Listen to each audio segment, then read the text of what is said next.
Hello, hello, everybody. How are you guys doing? It's good to see you. We have several hundred of you tuning in, which is great. Please make sure you've hit the like button. It helps the channel to grow and to fight the algorithm, especially with all the terribly naughty things that we say here. Let me know where you guys are tuning in from in the comments, please. I love to see the diversity in the audience. Now, right now, what we're gonna do is we're gonna talk about what happened yesterday in Iran, in Tehran, where basically there was a high-profile assassination of a guard's member. Right. So when we say the guard, we're talking about the Islamic Revolutionary Guard Corps, the IRGC, in Iran, which is an elite branch of Iran's armed forces. Now, more specifically, here is the headline for you, or rather the photograph that I wanted to show you of Sayed Khodai. That was his name. He was a colonel in the IRGC, specifically in the Quds Force, which is the branch that helped to defeat Al Qaeda in Syria, which is still fighting Al Qaeda in Syria, which is supporting the Hashd al-Sha'bi in Iraq, the PMU, and is really conducting a lot of overseas operations for Iran. And to talk about this, I want to bring on none other than Professor Marandi, because he is not only a good friend of mine and a good friend of the show, but really perhaps the one of the only qualified people to talk about this matter. He's a professor at the University of Tehran. He was also an advisor to the Iran delegation here at the nuclear talks, and he joins me now. Professor, how are you? Hi, Richard. I'm doing very well, and thank you very much for inviting me, and thank you especially for the very kind words. Well, of course, I wish it was under better circumstances. Not exactly the most happy of news. Could you maybe just give us a bit of background of who Sayed Khodai was? So, yeah, the only information that we have is that he was a colonel in the IRGC, in the Quds Force. Why did someone go after him? We'll discuss who that someone was in a moment, but why was he assassinated? Why was he so important?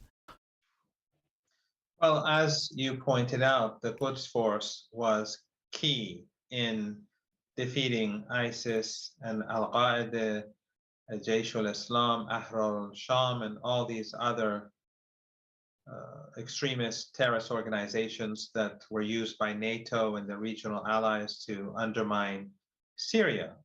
And of course, as these terrorist organizations grew and as ISIS grew, the spillover went into both Iraq and Lebanon.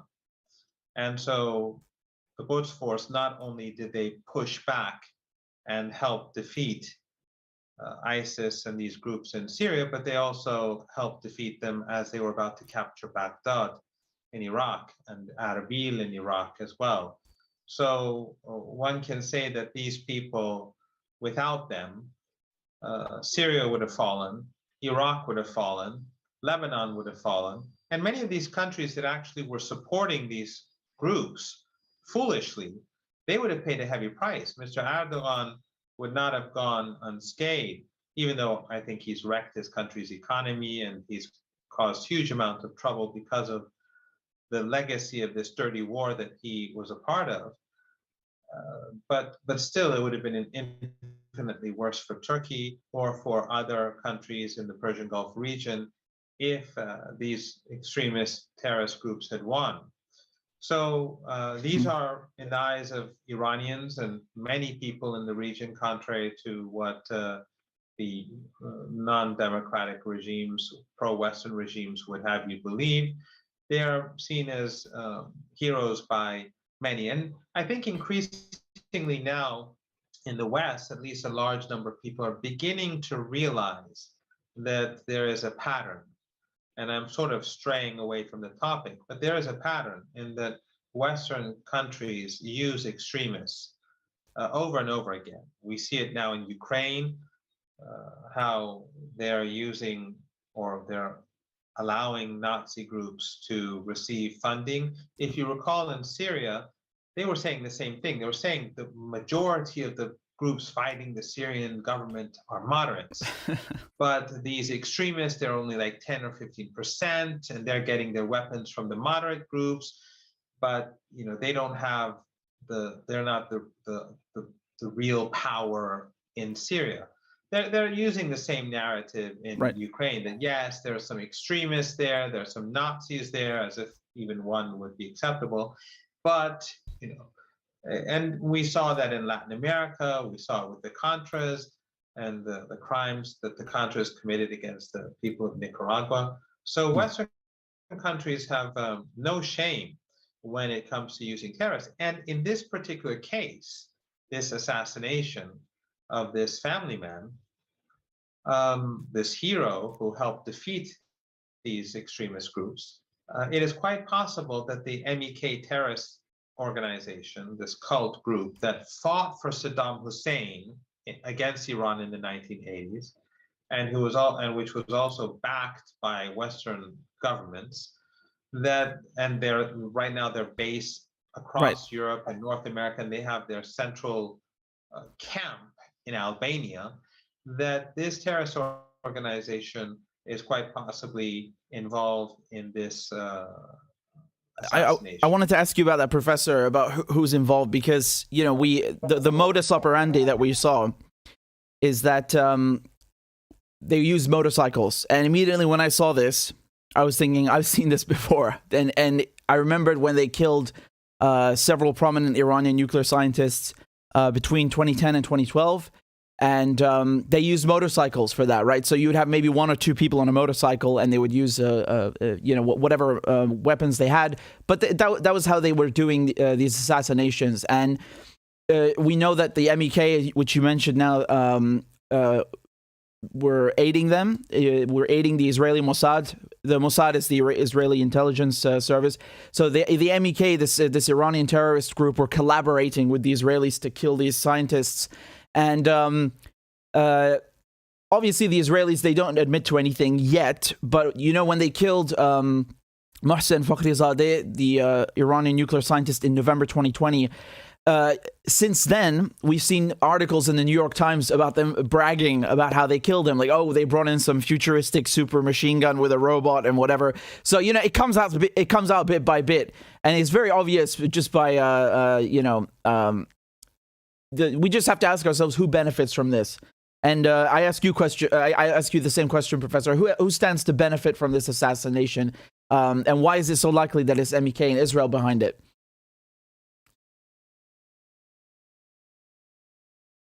Force behind all of this is NATO, because NATO funds the Israeli regime. The Israeli regime is a weak regime.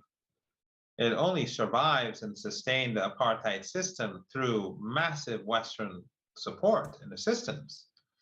And the MEK terrorist organization is funded and backed by Western regimes, and governments across NATO are involved in their capabilities and bringing about those capabilities. And the Israelis, as you rightly pointed out, have used the MEK terrorist cult to assassinate people in the past, which is not really exceptionally difficult to do when you look at all the Western embassies in Iran, and embassies linked to the Western Empire.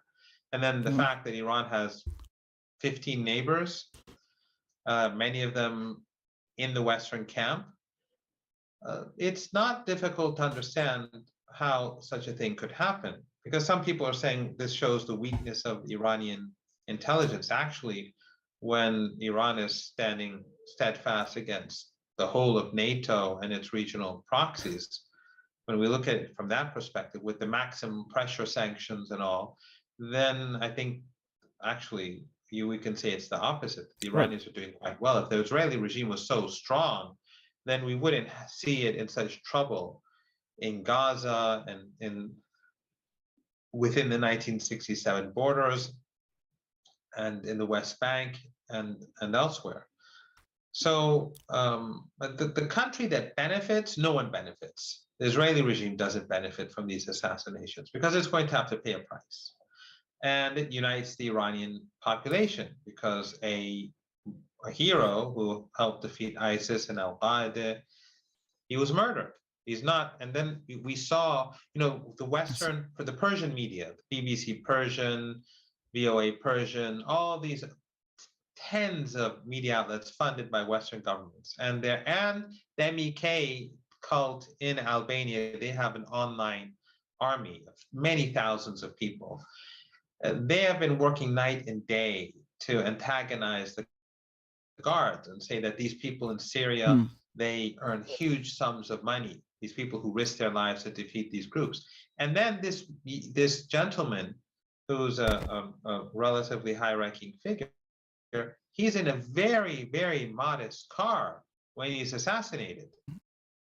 He would be considered to be a person who is not upper middle class by any means from his automobile.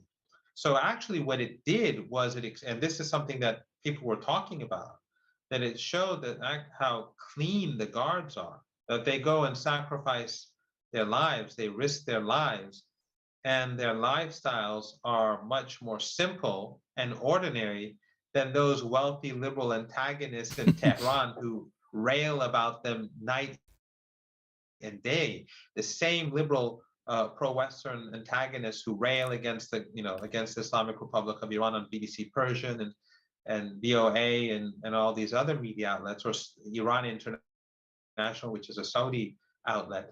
These same people were calling ISIS and Al-Qaeda in 2012 and 11, they were calling them moderates and freedom fighters. And a group of physicians in Iran at that time wrote an open letter against President Assad, calling him a murderer and basically glorifying these extremists. So when these incidents happen, it's interesting how it plays out against these pro-Western elements. Right. If I could just ask you about that, Professor, because I've been thinking myself, and a lot of people have been thinking about what the Iranian response is going to be, because as you said, if you look at it this way, the Israelis really don't stand to benefit. The perpetrators really don't stand to benefit because there's going to be a response. When General Soleimani was martyred in January 2020, when he was killed by Donald Trump in a drone strike in Baghdad airport, we saw the strike on the Ain al-Assad base, the American base. That was an Iranian strike. And we also saw, again, I'm not saying anything, but mysteriously there was a plane crash 3 weeks later with the CIA agent behind all of these operations on board. And he was killed in that 3 weeks later. So my question is, what do you think the Iranian response is going to be to this? And of course, I'm asking you to speculate, but what do you think it's going to look like? In what form will it arrive? I can't say, because the Iranians are known to have a lot of patience. They don't act emotionally. They don't carry out sudden responses. So they will be calculating their response. And their response may come in phases.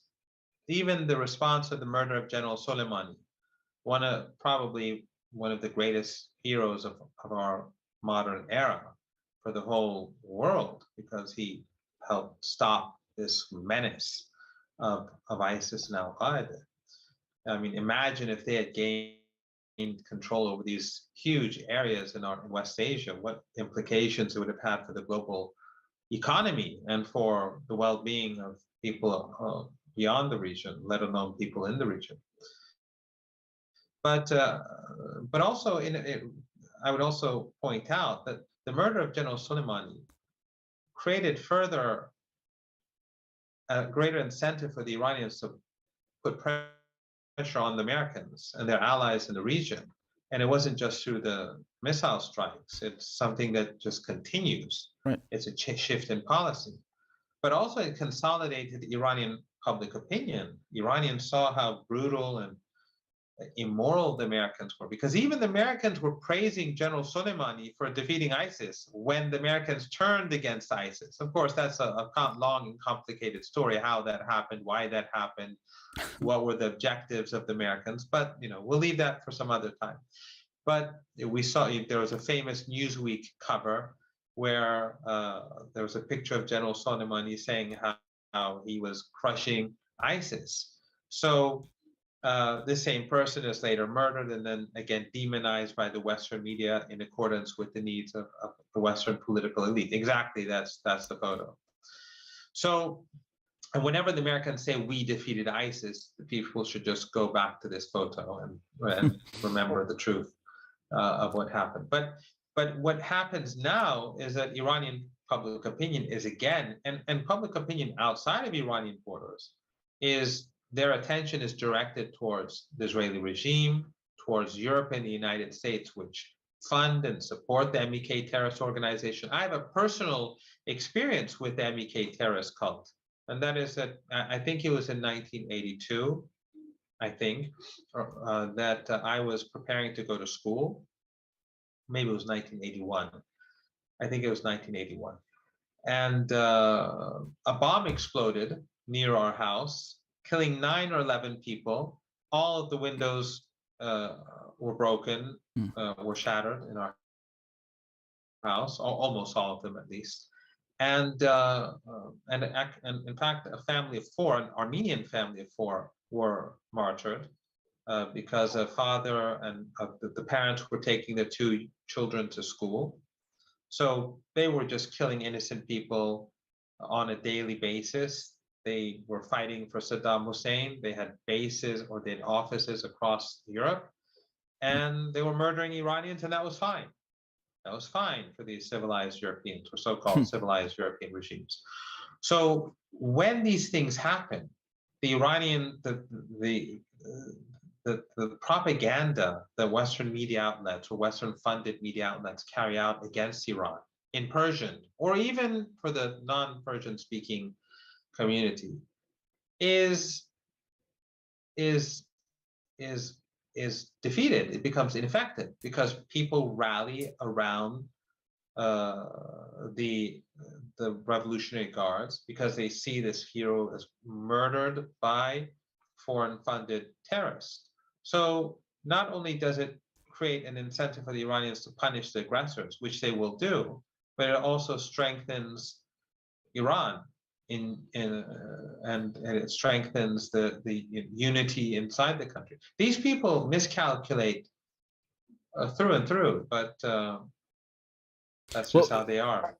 Professor, I just want to. They're not very smart, and this is something I think that we are beginning to learn increasingly about the Western Empire. They're not very intelligent people. And when we look at Ukraine, for example, I'm against the war. The Iranians are against the war. But the Iranians blame NATO more than anyone else for the expanding eastwards, breaking their promises, for the coup, for supporting these Nazi groups, or at least allowing these Nazi groups to benefit from their financial and military support and all that, and the suppression of Russian Ukrainians and so on. But the policies that are being pursued by the European Union, the sanctions, they're destroying the European Union. I've just returned from Russia. I was in Kazan in Tatarstan for 4 days. Things were very ordinary. Life was continuing as normal. And even though it's a cold part of the world, everywhere was warm because they have enough gas and oil, and people are living their lives, whereas the Europeans are paying a heavy price for this conflict. So those who are in power in Western countries, and I consider the Israeli regime to be a Western colony, they are not intelligent. They're not very smart. Professor, I just want to circle back quickly to what you were saying, because I think you made a very good point about, basically, we have two points here. One is that people are looking at this assassination and other assassinations and saying it's a huge lapse in security, and they're asking themselves, and I'm asking too, how is it possible that they can get so close to such important people? Is it a lapse in security? Does it indicate any weakness or failure in security? Because at the same time, we don't know how many attempts have been stopped or foiled. They could be much, much more. And also what you said, a point that you raised, which is very important, is that if this were true, that, the IRGC or Iranian security are quote unquote sloppy, how on earth are they succeeding in Iraq then and Syria and in the region to defeat ISIS, to work against the Israeli and American colonizers? It wouldn't be possible. It just wouldn't work. So my question is basically, how do we reconcile those 2 points? Because a lot of people are asking themselves that question, and while also acknowledging that there is a lot of strength in Iranian security, especially in the region at large. So not just inside Iran.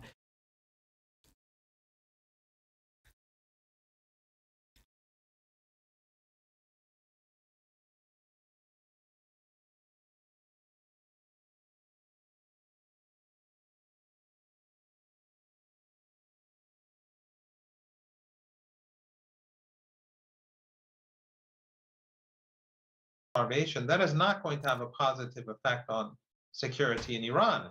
When you see Iraq, a destroyed country thanks to the United States, which is to Iran's western side, and it has over, I think, 1,250 kilometer long border, 1,250 long kilometer border with Iran.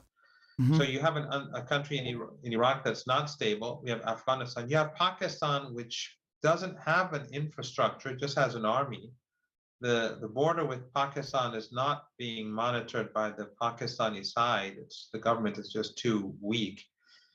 Then, of course, you have Azerbaijan, which is a country that has many problems, and the Israelis have a lot of influence there. So, and then, of course, there are the Arab dictatorships in the Persian Gulf, which are very much in the American camp. So when you have NATO, when you have the United States, when you have Western embassies in Iran, many of them working with their intelligence organizations, and then you have the MEK and other terrorist groups being funded by these governments, it's not strange for these things to happen. Of course, it's a lapse in security, but it's not something extraordinary. I think that the Iranians have done a very good job in keeping the country stable. It is the most stable country in the whole of West Asia. It's the most powerful country in the whole of West Asia. And it has helped bring about stability to other countries in West Asia. In Afghanistan, despite all that's happening, the Iranians are trying to keep the country stable and prevent starvation. Iran is sending fuel and it's sending wheat to prevent starvation there. Iran has, as we all know, has helped defeat ISIS and Al-Qaeda in Syria, Iraq, and Lebanon. So it is a force for stability. It is a powerful country, but these things will happen. And I think that the only way to prevent them from increasing is for the Iranians to respond, and I have no doubt that they will. I think that's a very good point you made, that it is one of the safest countries. Honestly, I if I went to Iran, and I hope I get to visit one day, inshallah, I feel more safe there than in Syria, tragically, because Syria is in turmoil now. Although if we look at, the regions like Damascus is doing relatively well compared to others. And that's, of course, in part due to external support, right, from Iran and others. So I think that's a good point worth noting. In a city like Tehran, during the summer, if you hope or if people have the opportunity to visit, at 1 a.m., 2 a.m., families are in parks playing badminton and volleyball. It's lovely. Yeah. That's the sort of city that Tehran is. Yeah, that's really nice. It reminds me of Syria back in the day, before the war. Back in the day. Well, hopefully things will get better soon. Yeah, I hope so. Professor, just a few more questions. We saw in the Israeli media, they're writing a bunch of rubbish, and it's always difficult trying to see like what they've made up and what they haven't. And I say difficult, like jokingly. They said, for example, in the Jerusalem Post that Colonel Khodai, who was just assassinated, that, quote, he's alleged to have smuggled weapons to Syria. Well, first of all, smuggled, I don't know if that's the right verb. If it's done legally, it's not really smuggling. And then yes, you say... the Americans smuggle weapons into the UK, and they smuggle weapons into France and Germany too. Right. That's how ridiculous it is. A sovereign government. And this is what's everyone has to keep in mind. The US presence in Syria is illegal. It's an illegal occupation. Erdogan's presence in Syria is an illegal occupation. The Israeli regime's occupation of the Golan is illegal. It's an illegal occupation. Iran's presence in Syria is done with the consent of the Syrian government, at the request of the Syrian government, and the degree of Iran's presence and the scope of Iran's presence is determined through the consent and support of the Syrian government. So it is legal through and through. Whatever Iran takes into Syria is done legally. Whatever the Americans and Erdogan and the Israeli regime do, it's all illegal. Right. Yeah, exactly. You laid it out perfectly, Professor. But just I was at a conference in Turkey. I think the Sharq Forum, and I was on the stage in a panel discussion. This was like 4 or 5 years ago. And you know that I traveled to Syria a lot during the war. I visited different cities, and I would go 3 or 4 times a year. And then one of the people on my panel said, "How do you get into Syria?" As if like this is, some mysterious. There's a mysterious way in which I enter. Took out my passport and I said through my passport, "How do you get into Syria when you go into northern Syria?" Because the individual was linked to the Turkish government. So I was saying, when I go into Syria using my passport, it gets stamped when I enter the country. But when these others enter the country, it's all illegal. Yep, exactly. That's a really great story, Professor. I like that. So I just want to quickly go back to this drivel, shall we call it, in the Jerusalem Post. So they said that Khodai was, quote unquote, planning kidnappings and attacks against Israelis and Jews around the world. So it's not just Israelis, it's Jews around the world. Okay. They were also saying that he was trying to attack some Israeli businessmen and diplomats. I mean, what is all of this? And because to me, this looks like they're trying to justify the assassination without admitting to it. Do you get the same feeling from that? Of course, that's how the Israeli regime works. They demonize victims, just like the Al Jazeera reporter, when Shirin was murdered, the Israelis tried to blame the Palestinians. And then when the evidence was obvious that they murdered her, they knew it, but they tried to pretend otherwise. And then it became so obvious that they decided not even to carry out one of their fake investigations. So that's how the Israeli regime works. It's an apartheid regime. It's a racist regime.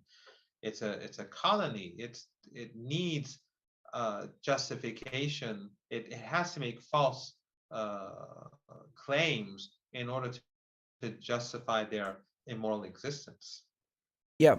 And Professor, if I could ask you another thing, they were mentioning that Khodai specifically commanded the Unit 840 in Quds Force. What is this unit? Can you elaborate on that and what they do? Because I'm not familiar with it myself.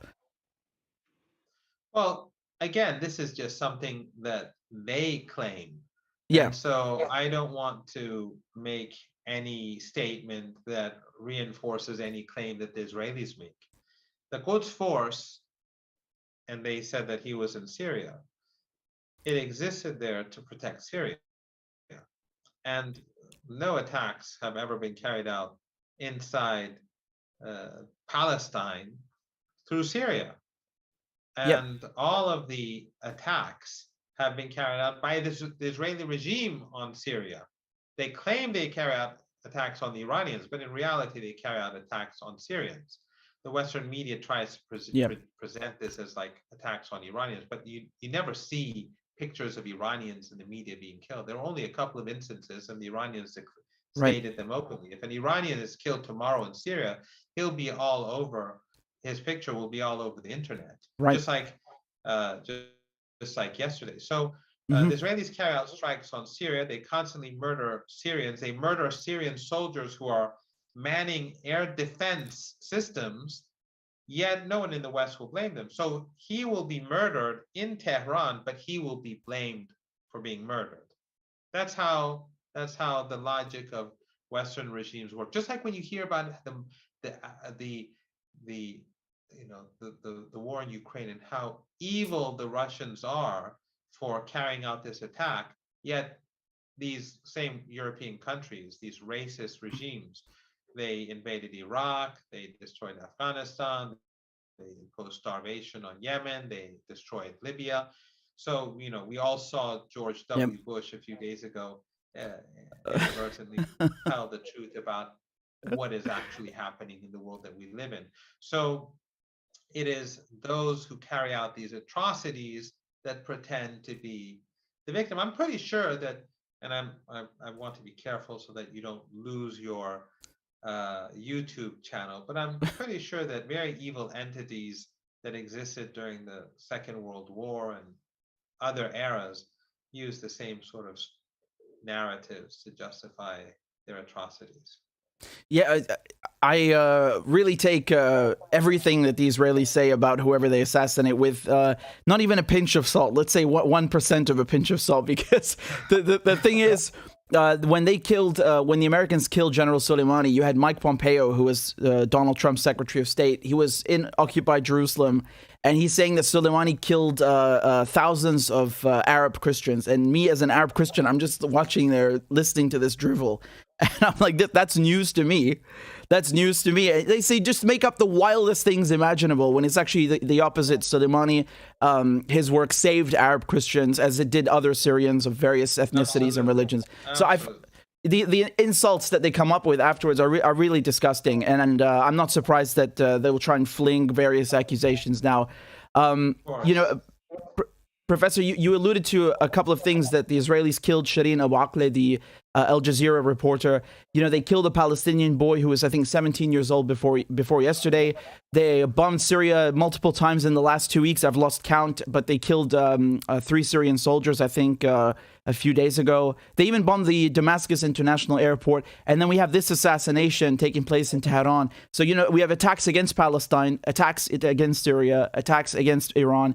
What does that signal? It's a Western democracy. It's a Western democracy. It has checks and balances. It's the only democracy of our region. They're the good guys.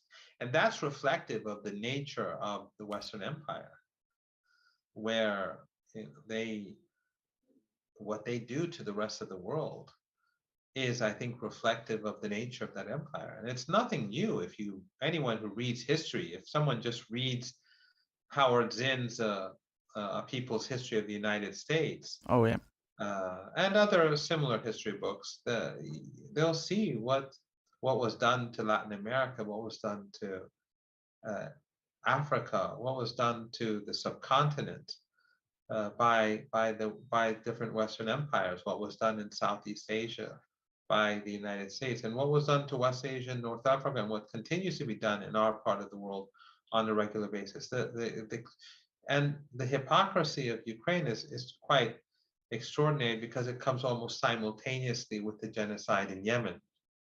So I was on the BBC a while back, and I raised this, and the host, who was she was Asian, was trying to say, no, we cover them all the same. And there was wall-to-wall coverage of Ukraine and nothing about Yemen.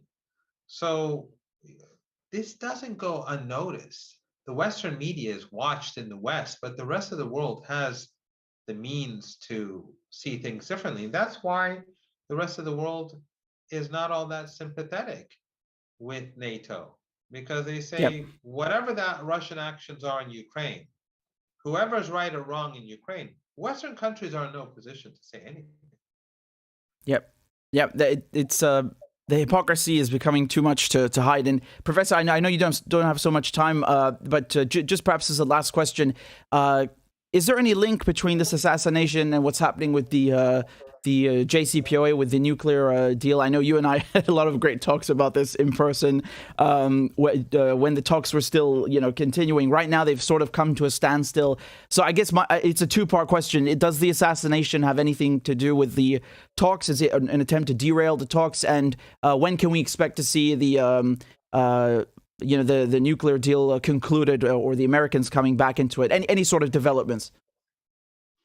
Well, the Israeli regime is constantly trying to create instability in the region. The regime has traditionally thrived on instability. It thrives on war and terror. Although I think that's changed. I think it's not serving the interests of the Israeli regime anymore. It's because it's becoming weaker as time moves by. It's becoming more dependent on its Western benefactors, and the West is on the decline. I think a lot of this has to do with internal Israeli politics, and it's an increasingly divided country. So these attacks, in my opinion, are detrimental to the interests of the regime. But I think at least elements within the regime think that attacks on Iran can help push the JCPOA, or the possibility for reviving the JCPOA, out the window.